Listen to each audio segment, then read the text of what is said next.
I would have liked to start off the video by telling you exactly what's new on the MT-15 version 2.0 because the MT-15 needs no real introduction. But a director thought it would be more SEO friendly to give you a little backstory.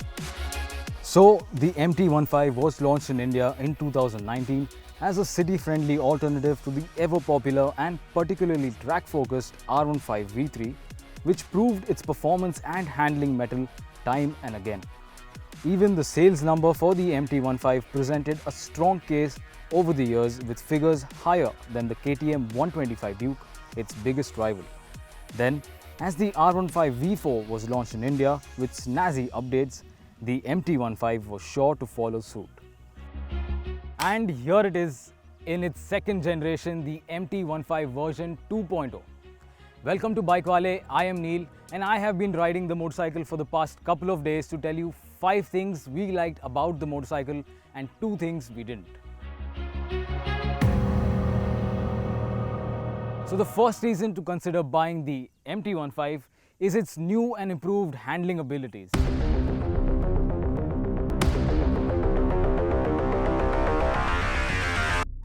While the previous generation had commendable handling, it seemed to lack somewhere with its conventional forks and box-type swing arm. Hence, for the new model, Yamaha has equipped the MT-15 with upside-down forks and an aluminium swing arm that is same as the one on the R15 V4. Now, the MT-15 feels seamless while switching sides. Having tested the previous MT-15, I also remember the front and rear feeling a bit disconnected. Although that's not the case with the MT-15 version 2.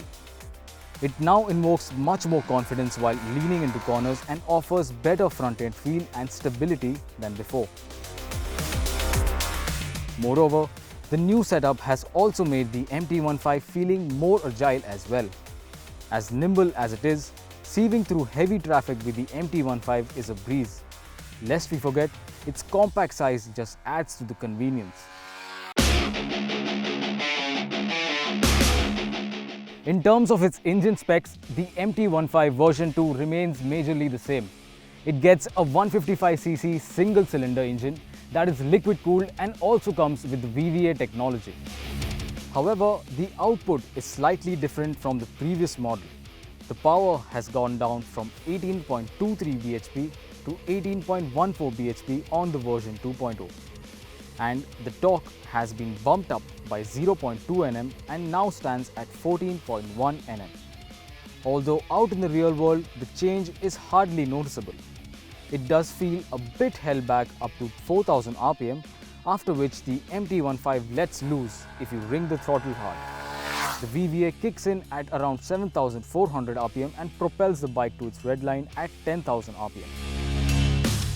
That said, Yamaha has sacrificed its top speed for better mid-range and fuel efficiency. Unlike the previous gen's top speed of 130 km per hour, the new one begins to feel strained at 122 km per hour. However, all through the motor remains refined and wipe-free. What impressed even more was the tractability the MT-15 offers.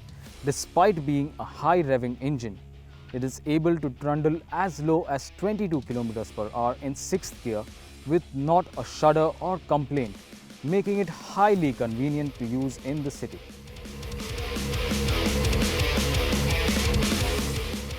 And this tractability has contributed to the third thing we like about the MT-15 version 2.0, and that is its extremely fuel-efficient nature.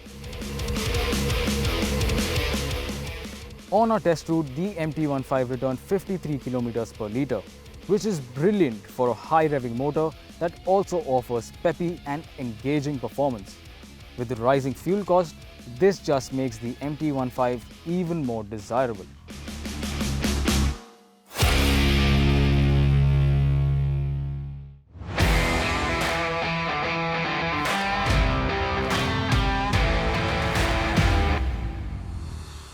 Speaking of desirability, Yamaha has adorned the MT-15 version 2 with some snazzy paint option.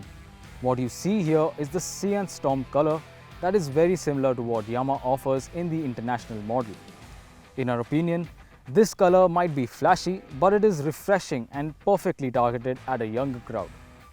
If the cyan paint does not appeal to you or the ice vermilion is too loud, there is the choice of two other color options, the metallic black and racing blue, that are comparatively subtle.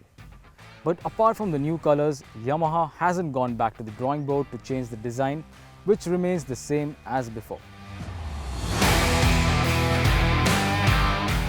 Last but not the least, I want to thank me. No, I'm just kidding. But lastly, the biggest pro of the MT-15 version 2.0 is its competitive pricing. The KTM 125 Duke is priced at 1.70 lakh. That is 10,000 higher than the MT-15 version 2's 1.60 lakh price tag. This price point makes the Yamaha so much more attractive, especially since it offers more features, looks fresher and is more powerful too. But the seemingly likable motorcycle has some aspects that could do with some improvement. So the rider would sit on the MT-15 in true Street Fighter fashion. You'd be sitting upright, your arms are wide and your feet are rear set. And this riding position is comfortable in the confines of the city. But then it's until you realize that this is the only riding position you can carry comfortably on the MT-15. Although the seat in itself is well cushioned and stretches all the way down and offers good thigh support, there isn't much space to move around.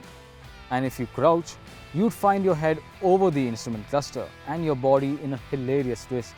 A riding position I 10 on 10 do not recommend. Then there is the pillion seat. It feels cramped in length and breadth too, and would be a tight fit for pillions of all sizes.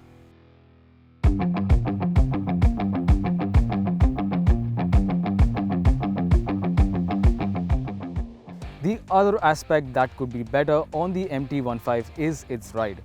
With a stiff suspension setup, even the smallest of undulations and bumps are prominently felt. On the larger bumps and speed breakers, the MT-15 would even kick you off the saddle. Adding a nearly 70 kg pillion had little effect on the damping too.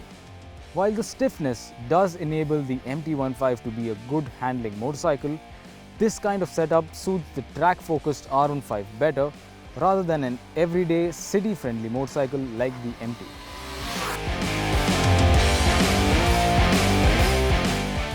With everything said, the MT-15 version 2.0 is a great motorcycle to ride, and its pros clearly outweigh its cons.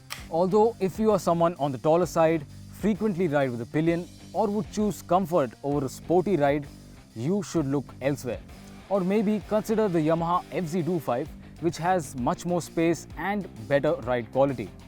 That said, I wish the MT-15 came with a dual channel ABS and a more pliant suspension setup.